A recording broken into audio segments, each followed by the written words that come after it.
Okay, so Becca, you've been rambling about power and hegemony, and that's great and whatever, but wasn't your thesis on virtual water law? I'm Rebecca Farnum, this is Ramblings with Rebecca, and what the heck has everything I've been talking about for the past few days have to do with international law? It is a good question, because when I started this thesis, I was intending to look at how virtual water is or is not accounted for in international law, and what law might have to say to us about virtual water. I hypothesized that the answer was probably pretty much nothing. I was more or less correct. But as I was going through that, it occurred to me that I needed a framework of some sort when you're writing academically. You like to bring in a theory and use something to kind of frame what you're saying and how you're arguing and, base an argument on something other than ramble. My dissertation wasn't in fact allowed to be one of these. Alas, because wouldn't that have been delightful? Anyway, so I was thinking about ways to frame it, and the framework of Hydro-Hegemony was something that I had had a lot of fun with that year, this past year, and something that I had worked on quite a lot since I typed up some proceedings from an international workshop specifically around Hydro-Hegemony. So it was a theory that I was very comfortable with and enjoyed a lot, and I thought it could go further.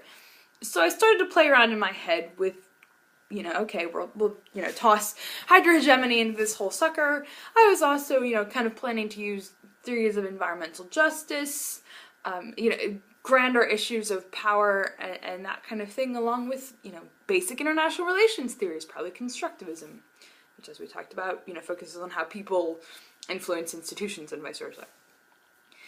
But then I really got kind of sucked into Hydro-Hegemony, if you will, and that kind of became one of the core parts of my dissertation.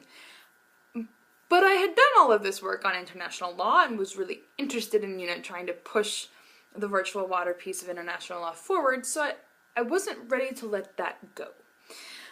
And a simple solution came forward that hopefully isn't too much of a stretch. So ultimately I kind of had three sub-theses, if you will.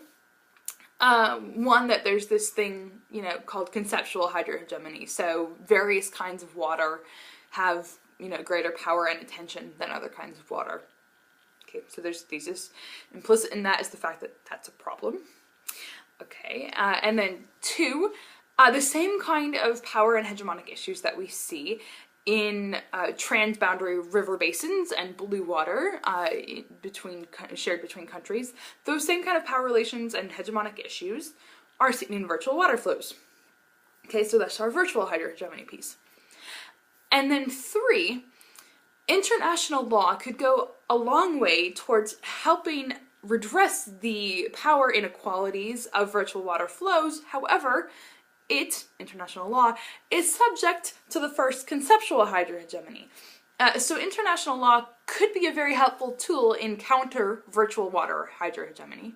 Okay, so countering the trade inequalities of virtual water flows.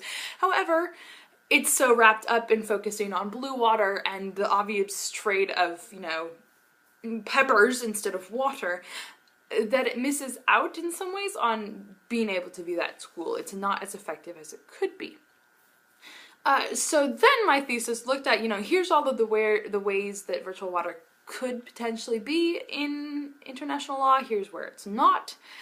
Here's how, if maybe we made it a little bit more explicit or pulled it in, international law could be a really strong countering tool.